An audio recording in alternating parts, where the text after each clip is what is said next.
बॉलीवुड के बादशाह शाहरुख खान को फिल्म इंडस्ट्री में कदम रखे 33 साल बीत चुके हैं।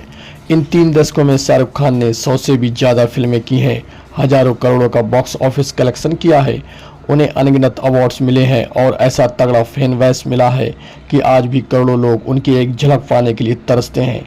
आज शाहरुख खान की नेटवर्थ $1 बिलियन के पास चली गई है और वो एशिया के सबसे अमीर एक्टर हैं। 2023 में जब बॉलीवुड अपनी आखिरी सांसें गिर रहा था, तब सिल्वर स्क्रीन पर किंग खान की वापसी ने इस डूबती हुई इंडस्ट्री में जान फूंक दी। लेकिन अपनी मां के सपने को पूरा करने के लिए मुंबई आया एक साधारण सा लड़का जो करोड़ों की भीड़ में एक चींटी के बराबर था। रेलवे स्टेशन पर सोया, थिएटर्स के बाहर खड़े रहकर टिकट्स बेची, लोगों के लिए कुर्सियां लगाईं और एक दिन मरीन ड्राइव के पास खड़े रहकर चिल्लाते हुए बोला, एक दिन इस शहर पर राज करूंगा। जब शाहरुख खान ने ये सपना देखा तब उसकी जेब में सिर्फ 20 रुपए थे। इंडस्ट्री में बिल्कुल भी पहचान नहीं थी और न ही रहने के लिए सर पर ढंग की छत थी। बस थी तो एक जिद, नाम कमाने की जिद। समय का पहिया घूमा और आज वही लड़का बन चुका है बॉलीवुड का किंग खान, जो एक कमाल एक्टर के होने के साथ साथ बहुत बड़े बिजनेसमैन भी हैं, जिनके पास 7,300 करोड़ का बिजनेस एम्पायर है। तो कैसे कमाई एक नोबडी ने इतनी दौलत, शोहरत और इज्जत? जानेंगे उनकी एक्टिंग और बिजनेस स्ट्रगल की ऐसी अनसुनी कहानी जो आपको ज़िंदगी में कभी हार ना मानने को मजबूर कर देगी। तो बने रहिएगा इस वीडियो में एंड तक। साल 1990, यह सपनों की नगरी मुंबई का रेलवे स्टेशन, जहां रात के अंधेरे में एक लड़का खड़ा है, जेब में महज 1500 रुपये लिए। यह लड़का इस माया नगरी में नाम कमाने के लिए आया है, मगर शुरुआत कहां से करनी है उसका कोई अता पता नहीं है। बस है तो सिर्फ एक उम्मीद, माँ का सपना पूरा करने की ख्वाहिश और कभी ना हार मानने की जिद, जिसके भरोसे दिल्ली की गलियों से निकलकर 1400 किलोमीटर दूर मुंबई पहुंचे इस लड़के का नाम है शाहरुख खान। शाहरुख खान ने बचपन से ही गरीबी की बेड़ियां तोड़कर बहुत अमीर बनने का सपना देखा था, लेकिन इससे पहले जिंदगी ने उन्हें ऐसे झटके दिए कि किसी भी आम इंसान की कमर टूट जाए। साल 1980 में महज 15 साल की उम्र में शाहरुख खान के सर से पिता का साया छीन गया।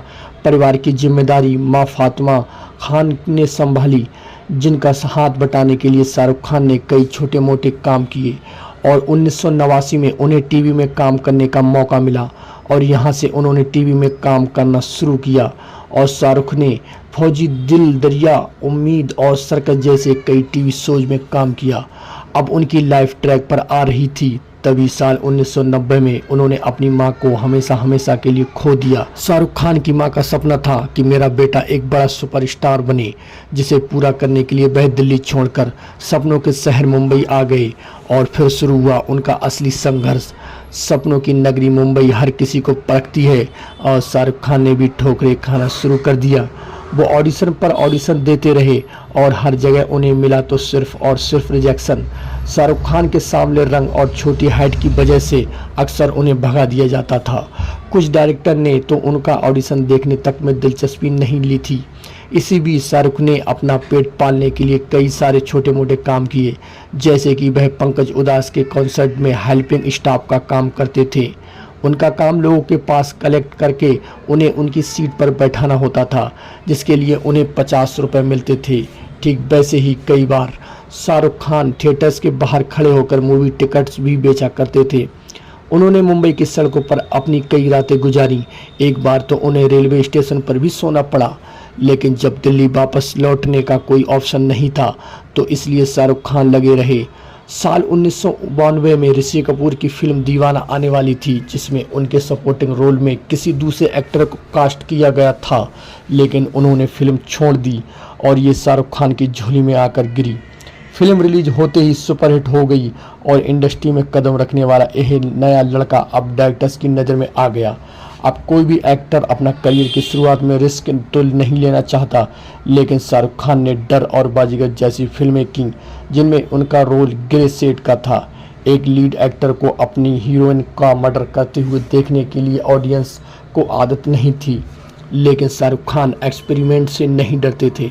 फिर आया साल 1995, जो शाहरुख खान की लाइफ का टर्निंग पॉइंट था, क्योंकि इस साल आई शाहरुख खान की फिल्म दिलवाले दुल्हनिया ले जाएंगे। 40 करोड़ के बजट में बनी इस फिल्म ने 200 करोड़ रुपए कमाए और बॉलीवुड के इतिहास की सबसे सक्सेसफुल फिल्म बन गई। इस फिल्म ने 10 फिल्म फेयर अवार्ड जीते और शाहरुख खान ने इसे अपनी मां फातिमा खान को डेडिकेट किया और आगे भी उन्होंने हर फिल्म में कुछ नया करने की कोशिश की, जहां एक और कुछ कुछ होता है और कभी खुशी कभी गम जैसी फिल्मों से उन्हें रोमांस के बादशाह का टैग मिला। वहीं दूसरी ओर Swades Chak De India, my name is Khan जैसी फिल्मों में यह साबित कर दिया कि वो सिर्फ एक लवर बॉय नहीं बल्कि एक वर्सटाइल एक्टर हैं। शाहरुख खान कहते हैं, अगर किसी चीज़ को तुम दिल से चाहो तो पूरी कायनात उसे तुमसे मिलाने की कोशिश में लग जाती है। और साल 2000 आते आते शाहरुख खान वाकई में बॉलीवुड के बादशाह बन चुके थे।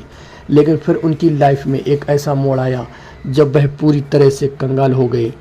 दरअसल शाहरुख खान की सफलता जितनी खूबसूरत लग रही थी उतनी ही ज़्यादा खतरनाक थी, क्योंकि बॉलीवुड के बादशाह बने रहने के लिए जिम्मेदारी का वर्णन उनके कंधों को झुका रहा था।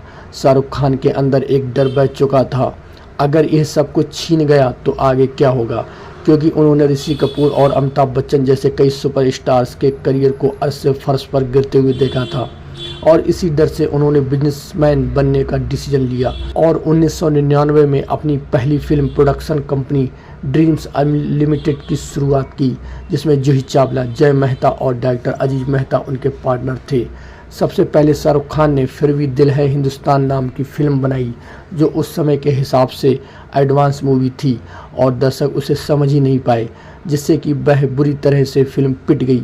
जिसके बाद शाहरुख खान की कंपनी ने अशोका और चलते चलते जैसी 2 और फिल्में प्रोड्यूस की, लेकिन ये फिल्में भी बॉक्स ऑफिस पर औंधे मुंह जा गिरी, जिससे शाहरुख खान की कंपनी ने 30 करोड़ से ज़्यादा का लॉस किया और पार्टनर्स ने अपने कदम पीछे ले लिए, जिससे ड्रीम्स अनलिमिटेड पर ताला लग गया।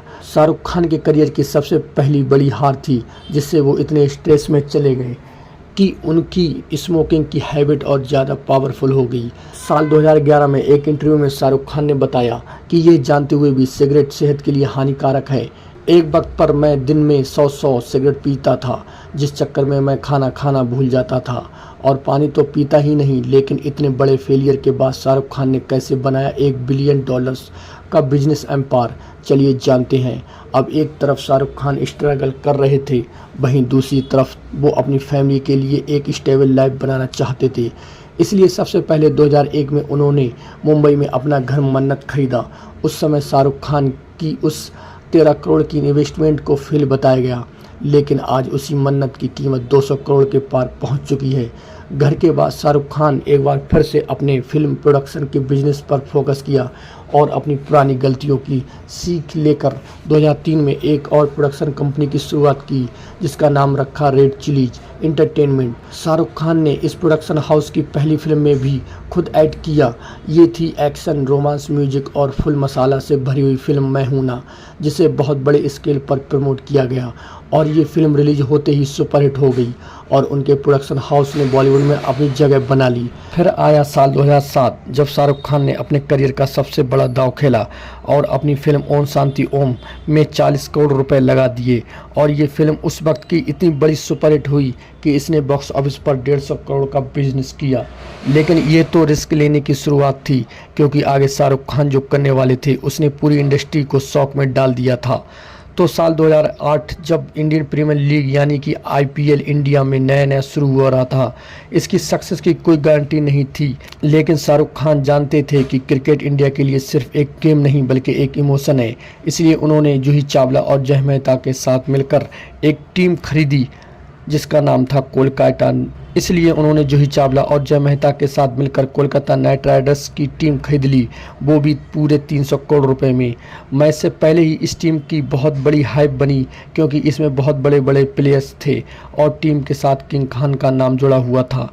लेकिन मैदान में उतरते ही टीम की हालत ख़राब हो गई और ये सिलसिला अगले 3 सालों तक चलता रहा, जिससे कि टीम की मार्केट वैल्यू कम हो गई और KKR ब्रांड एक मजाक बनकर रह गया। मगर फिर साल 2011 में जब शाहरुख खान ने एक बहुत बड़ा मास्टर स्ट्रोक खेलते हुए IPL ऑक्शन में गौतम गंभीर को खरीदा और टीम का कैप्टन बना दिया, उस साल टीम का परफॉर्मेंस काफ़ी इम्प्रूव हुआ और अगले ही साल कोलकाता नाइट राइडर्स ने IPL ट्रॉफी भी जीत ली, जिसके बाद KKR ने 2 और बार IPL ट्रॉफी जीती और आज यह इतनी बड़ी अम्ब्रेला फ्रेंचाइजी बन गई है कि क्या ही कहना, जिसके अंडर में Abu Dhabi Knight Riders, Los Angeles night Riders और ट्रिनबागो नाइट राइडर्स जैसे कई डिफरेंट क्रिकेट टीम हैं। आज नाइट राइडर्स की वैल्यू 9,200 करोड़ से भी ज़्यादा है। दूसरी तरफ 2011 में शाहरुख खान ने रेड चिलीज एंटरटेनमेंट के अंडर में अपनी करियर की सबसे महंगी फिल्म रावण बनाई, जिसका बजट 150 करोड़ रुपए था। उस फिल्म में हॉलीवुड के फेमस प्रोडक्शन हाउस मार्वल और डीसी जैसा हाई क्वालिटी वीएफएक्स था, लेकिन इंडियन ऑडियंस को फिल्म समझ ही नहीं आई और बॉक्स ऑफिस पर फिल्म इतनी बुरी तरह से पिटी कि इसे अपने कास्ट रिकवर करने में पसीने आ गए। मगर यहीं से रेड चिली एंटरटेनमेंट एक वीएफएक्स स्टूडियो की तरह उभरा, जिसने क्रिश 3 और जवान जैसी कई सुपरहिट मूवीज़ बनाई। इसके अलावा शाहरुख खान ने डिजिटल कंटेंट, वेब सीरीज और एडवर्टाइजमेंट जैसी सर्विस भी लॉन्च की और अब शाहरुख खान की कंपनी हर साल 300 करोड़ का रेवेन्यू जनरेट करती है। वहीं अपने एक्टिंग करियर से उन्होंने फैन जीरो और माय नेम इज खान जैसी कई रिस्की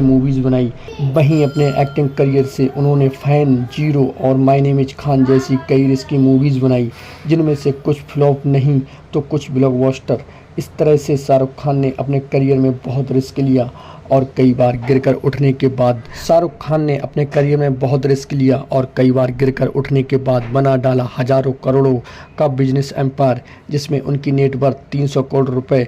शाहरुख खान कहते हैं, देखिए, या तो आप रेस्ट कर सकते हैं या काम कर सकते हैं, या तो आप आलसी हो सकते हैं या तो आप हार्ड वर्किंग हो सकते हैं।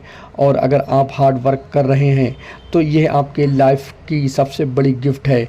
मैं इस सिंपल लॉजिक में यकीन करता हूँ, you work hard you play harder. और घर इसी तरह से अपनी लाइफ जीता हूँ। मैं जब भी घर पहुँचता हूँ तो मेरे चेहरे पर काफ़ी थकान नहीं होती, क्योंकि आदमी थकता तब है जब बेजार हो जाता है। मैं दिन में सिर्फ 5 घंटे सोता हूँ, मुझे वो पसंद है, और उसमें थोड़ा सा ज़्यादा भी सो लेता हूँ तो मेरा सर दुखने लगता है। अगर आपको सक्सेसफुल बनना है, कामयाब बनना है, तो ये 2-4 चीज़ें हैं जो आपको नहीं करनी है।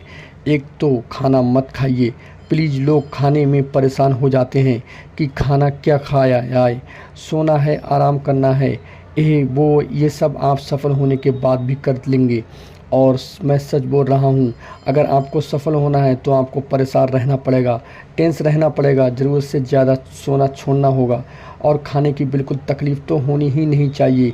दूसरी बात, अगर आपको सेक्रीफाइस करना नहीं आता तो आप बिल्कुल कामयाब नहीं होने वाले हैं।